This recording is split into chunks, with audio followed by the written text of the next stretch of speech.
Hello everyone, this is Professor Sunita Patnaik and today we are going to begin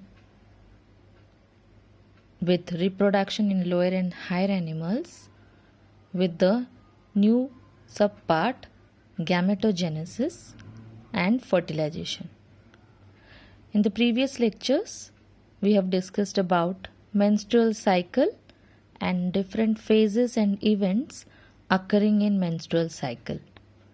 And today we are going to study about gametogenesis and fertilization. Let's begin with the lecture. Gametogenesis.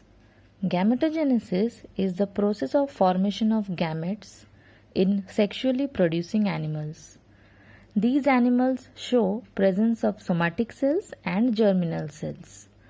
Somatic cells form organs of the body and multiply mitotically. The germinal cells form the gamete cells by mitosis or meiosis. The process of formation of male gamete or the spermatozoa is called spermatogenesis, and the process of formation of female gamete, also known as ovum, is called oogenesis. So we are going to study spermatogenesis and oogenesis. Coming first with the spermatogenesis. Spermatogenesis is the process which takes place in male gonads called testes. Each testis has seminiferous tubules which are lined by cuboidal epithelium called germinal epithelium. The cells of the germinal epithelium undergo spermatogenesis to produce sperms. In between germinal cells are present Sertoli cells or nurse cells. Sertoli cells provide nourishment to the sperm. That is why they are known as nurse cell. Germinal cell in testes are known as primary germinal cell or primordial germ cell. Primordial cell or the germinal cell, they passes through three phases. So the basically spermatogenesis process has three phases: multiplication phase, growth phase and maturation phase. Multiplication phase, where the primordial cells undergo repeated mitotic division to produce large number of spermatogonia. Whereas growth phase, where the spermatogonium cell accumulates food and grows in size. And in the maturation phase, the primary spermatocyte undergoes first meiotic division. The homologous chromosomes start pairing. Each homologous chromosome splits longitudinally. Chiasma formation result in exchange of genetic material. So these are the three phases: period of multiplication, period of growth and period of maturation. I am repeating again: period of multiplication, where the primordial germ cell multiply by mitotic division, giving rise to spermatogonia. During the period of growth, during the spermatogonia, also known as the male gamete, grow into primary spermatocyte. And in the period of maturation, each primary spermatocyte divides meiotically into secondary spermatocytes and in turn to spermatid. 4 spermatid in each primary spermatocyte. That is the meiotic division.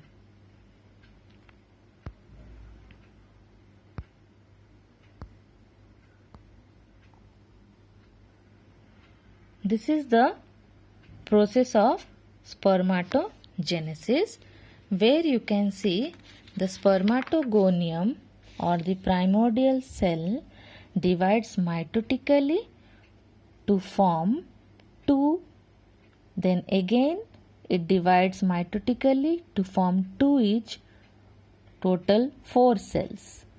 Then one of the cell undergoes growth phase, becomes primary spermatocyte, and again undergoes division, but this time it is meiotic division, forming 4 spermatids. So at the end 4 spermatozoa are formed. This process is known as spermatogenesis. The structure of the sperm. Now, sperm is a microscopic elongated haploid motile male gamete around 0.055 millimeter in length.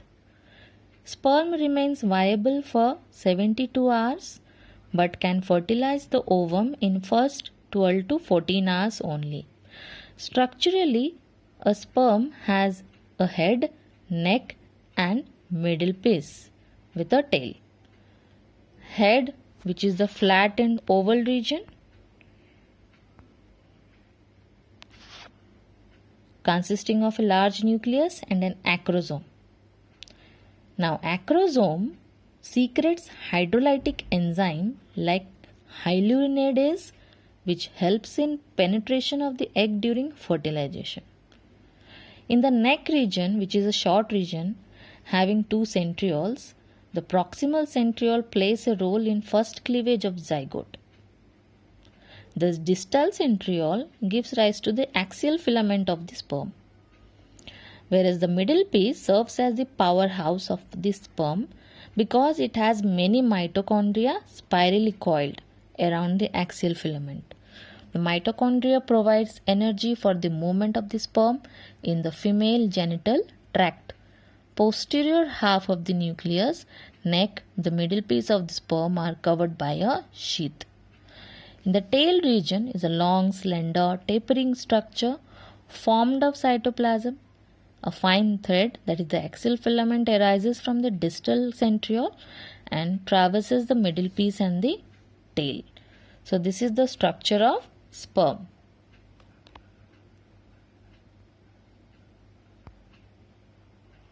Now coming to the process of oogenesis. Now what is oogenesis? Oogenesis is the process of occurring in female gonad called ovary, and oogenesis, similar to spermatogenesis, completes in 3 phases. Period of multiplication, period of growth and period of maturation. So during the multiplication phase, the germinal cells undergo mitosis to form large number of oogonia. Oogonia in human beings are formed in ovary of the female baby even before her birth. In the growth phase, just before puberty, under the influence of follicle stimulating hormone, one of the oogonium grows in size. Growth in size of oogonium is larger than that seen in spermatogenesis. This grown up cell is called primary oocyte. And during the period of maturation, the primary oocyte undergoes maturation or meiotic division. Here, meiotic 1 division of the primary oocyte shows equal nuclear division but unequal cytoplasmic division. So, at the end of meiosis 1 division, large sized haploid secondary oocyte and haploid small size polar body are formed. Unequal division is meant for sufficient supply of food for developing embryo.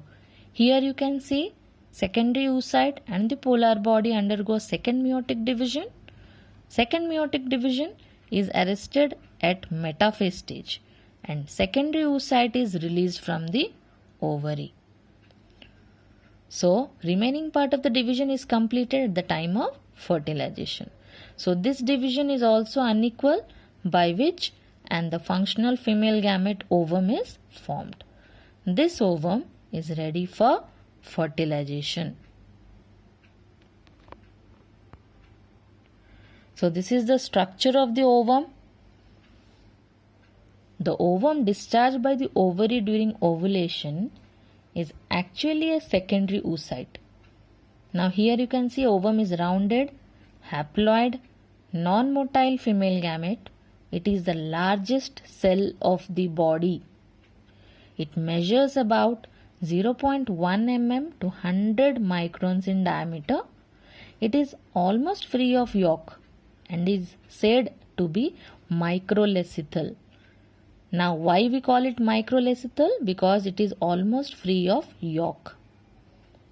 It has abundant cytoplasm called the ooplasm, having a large eccentric nucleus termed as germinal vesicle with a prominent nucleus at the center and surrounded by plasma membrane called vitelline membrane. There is no centriole in the ovum. Ovum shows polarity having two poles.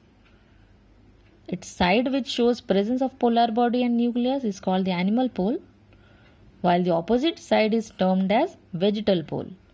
The ovum is enclosed by two additional coats, inner thin transparent and non-cellular zona pellucida and the outer corona radiata. So outer layer is corona radiata, inner layer is zona pellucida. Now between these two membrane, vitelline membrane and zona pellucida, there is a perivitelline space. The zona pellucida is secreted by ovum itself, while corona radiata is formed of radially elongated follicular cells which are glued together by hyaluronic acid. So this is the structure of ovum.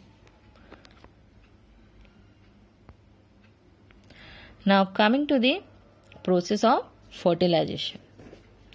Now what is fertilization? Fertilization is the process during which fusion of a haploid male gamete or a spermatozoa and a haploid female gamete or ovum takes place so as to form diploid zygote. So fertilization in human being is internal. It takes place usually in the ampulla of the fallopian tube of woman.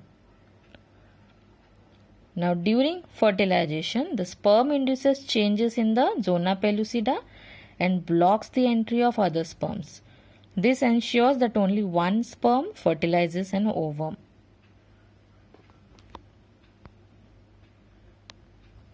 Here you can see sperm and the ovum, the structure of sperm and the ovum. The right side you can see sperm entering into the ovum for fusion or fertilization. This is known as amphimixis. The entry of sperm stimulates secondary oocyte to complete meiosis II. This is the end of oogenesis and second polar body is released.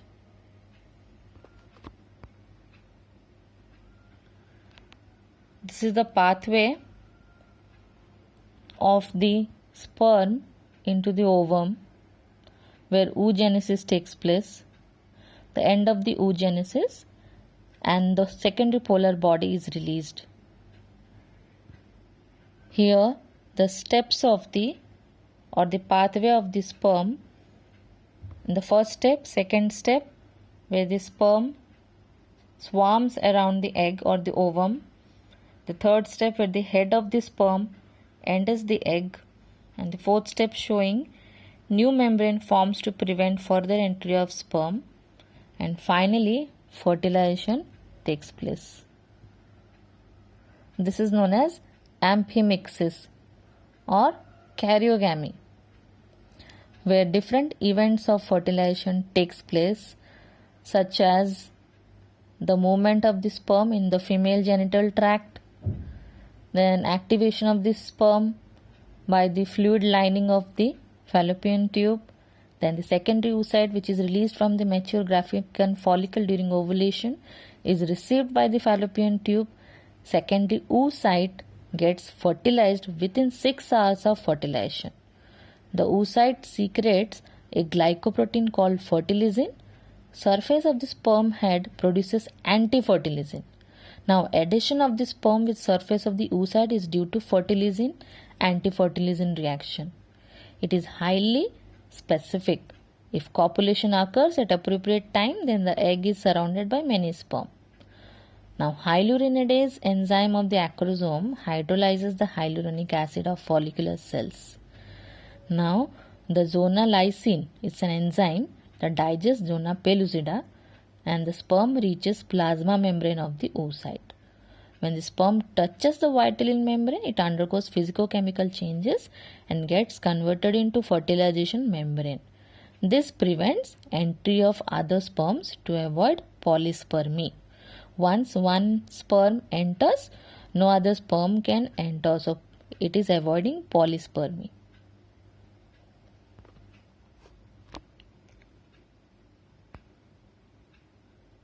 So the completion of the second meiotic division of the secondary oocyte, formation of a haploid ovum and a secondary polar body. These are the events of the fertilization. The haploid sperm nucleus fuses with the haploid nucleus of the ovum to form a diploid zygote. So the significance of fertilization is after completion of meiosis II, secondary oocyte concludes the process of oogenesis. Fertilization restores the diploid number of chromosomes in the zygote.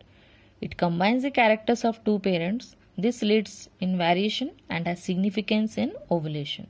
It determines the sex of young one, and fertilization introduces centrioles which are missing in the ovum. Here you can see the first polar body, cytoplasm of the ovum, and how the sperms enter into the ovum.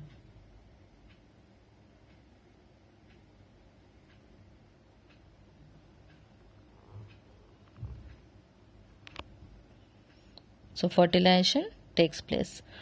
So next topic we are going to study with the embryonic development in the next lecture. Thank you.